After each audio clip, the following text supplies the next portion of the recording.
শীর্ষেন্দু সিংহ রায় বলছেন? হ্যাঁ, নমস্কার, বলছি।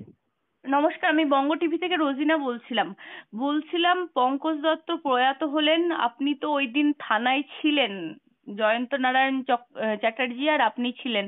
তো স্যার, হ্যাঁ, কি অভিজ্ঞতা, মানে অনেকেই বলছেন উনি প্রয়াত হননি, উনাকে ঠান্ডা মাথায় খুন করা হয়েছে, এরকম অনেকেই বলছেন। আপনি আইনজীবী হিসেবে কি বলছেন এই মুহূর্তে দাঁড়িয়ে? আপনি তার আইনজীবী হিসেবে উপস্থিত ছিলেন থানায় ওই দিন, কি বলবেন?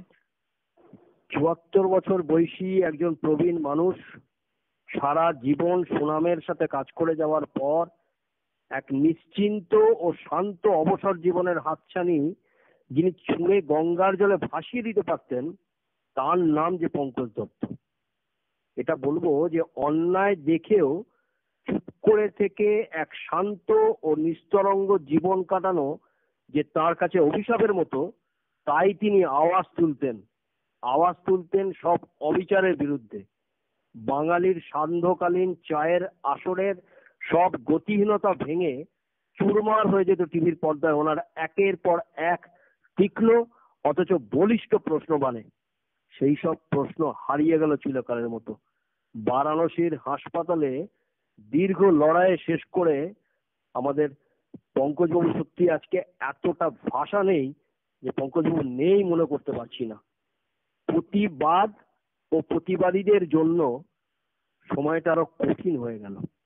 বাংলার শুভবুদ্ধি সম্পন্ন সমাজ ওনার অভাব অনুভব করবে প্রতি মুহূর্তে। ধিক্কার রইল সেই অশুভ শক্তিদের জন্য প্রতিবাদীকে যারা বাঁচতে দিল না। হ্যাঁ, আমি আবার বলছি, প্রতিবাদীকে যারা বাঁচতে দিল না। এই রাজ্যে বর্তমান প্রতিবাদীদের সাথে যা হয় ওনার সাথে তার থেকে আলাদা কিছু হয়নি। ওনার এক মন্তব্যের প্রেক্ষিতে বটতলা থানায় যখন ওনাকে জিজ্ঞাসাবাদের জন্য ডাকা হয়, এই বঙ্গ টিভির রোজিনা সেদিনের ঘটনার সবটা দেখেছে।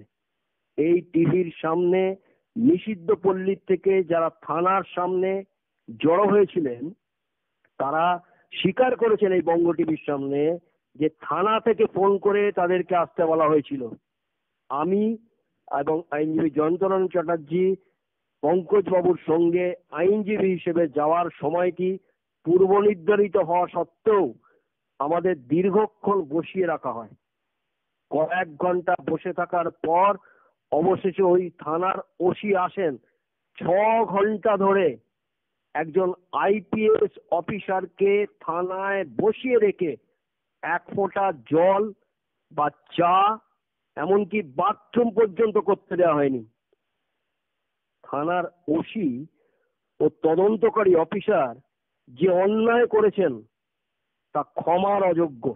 শীর্ষেন্দু, এবং একটা জিনিস আপনাদেরকে নাকি রীতিমতো আপনাদেরকে বলা হয়েছে, আপনারা কি আইনজীবী? আপনাদেরকে নিয়েও রীতিমতো তারা বলছিলেন যে আপনারা কি আইনজীবী, আপনাদেরকে নিয়েও সংশয় প্রকাশ করেছেন। আমি এই কথাটাই বলতে চাইছি যে জিজ্ঞাসাবাদ চলাকালীন উনি আমার এবং জয়ন্তদার ছবি তুলে রাখতে বলেন পার্সোনাল মোবাইল থেকে। আমরা তখন বলি যে আইনজীবী হিসেবে আমরা এখানে থাকতে পারি, সেই আইন আছে, কিন্তু আমরা তখন বলা হয় যে না, আপনারা থাকবেন না।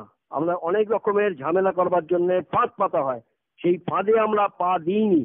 আমরা সেই সময় বলি যে কেন আমাদের ছবি তুলছেন, আমাদের তো সিসিটিভি ফুটেজ আছে, এই তো চলছে, তাতেই তো আমাদের ছবি দেখা যাচ্ছে।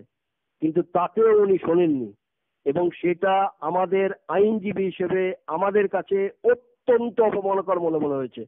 কিন্তু এখানে পরেও সবকিছু শেষ হয়নি। থানা থেকে বেরিয়ে আমরা দেখি যে থানার বাইরে পঙ্কজ দত্তর বিরুদ্ধে বিক্ষোভ চলছে, যেটা রোজিনা দেখিয়েছে। জুতোর মালা আনা হয়েছে ওনার জন্য।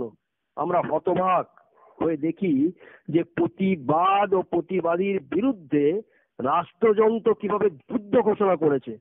পঙ্কজবাবু অবিরত প্রশ্ন তুলে গিয়েছেন অবিচারের বিরুদ্ধে।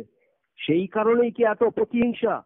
মান আর হুঁশ, এই নিয়ে মানুষ ভূসত্ত্বে বিচার, বুদ্ধি, বিবেক এই সব কিছুই হারিয়ে ফেলেছে বর্তমান সরকারের প্রশাসন।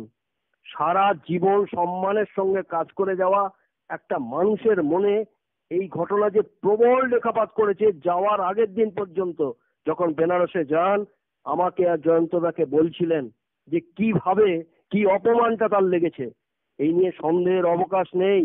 এই ঘটনার কিছুদিন পরেই পঙ্কজবাবু গুরুতর অসুস্থ, মৃত্যুর সঙ্গে পাঞ্জা লড়লেন, কিন্তু প্রশাসন তাকে বাঁচতে দিল না। শীর্ষেন্দুদা বড্ড অনেক ফাঁকা হয়ে গেল, ওই বড্ড ফাঁকা অসুস্থ হয়ে গেল। একদম শীর্ষেন্দু অসুস্থ হওয়ার পর কার্যত শাসক দলের তরফ থেকে বলছিলেন, কুণাল ঘোষ দেখলাম যে এটা নিয়ে রাজনীতি করার চেষ্টা হচ্ছে পঙ্কজ দত্তকে রাজনীতি নিয়ে। করা হচ্ছে না, রাজনীতি করা হচ্ছে না। আপনার বাড়ির যদি কেউ কিছু হতেন না, তাহলে ঠিক এই জিনিসটাই ভাবতেন, একদম নিজের মানুষ ভাবতেন। বাঙালির নিজের মানুষ চলে গেলেন, বড্ড ফাঁকা হয়ে গেল চারপাশ। শেষ দিন অবধি মানুষটা লড়াই করতে করতেই চলে গেলেন। টিভির পর্দায় বলেছিলেন, আমি সাদাকে সাদা, কালোকে কালো বলবো, কাউকে ভয় করি না।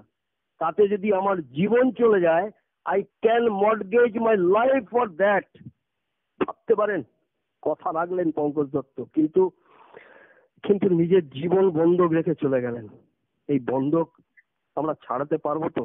আমরা জানি না, জানি না কতদূর কি কি বাঙালি কি হারালো, কি হারালো বাঙালি, বাঙালি জানে না।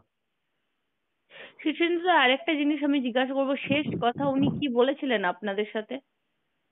আমাদের সাথে যখন উনি যান, উনি বারবার বলেছিলেন, আমি দুদিন পরে ফিরবো। শীর্ষেন্দু জয়ন্ত খুব করতেন, খুব করতেন, খুব বলতেন, শীর্ষেন্দু জয়ন্ত, শীর্ষেন্দু জয়ন্ত, সমাজের এই অবপ্রতলটাকে আটকাতে হবে, তোমাদের মতো মানুষকে আমার লাগবে, তোমাদের মতো মানুষ এইগুলোকে পারবে তাদের পাশে দাঁড়াতে, দুর্গতদের পাশে দাঁড়াতে, বঞ্চিতদের পাশে দাঁড়াতে, যারা অপমানিত হচ্ছে তাদের পাশে দাঁড়াতে। আমি ফিরছি, ফিরে একটা কিছু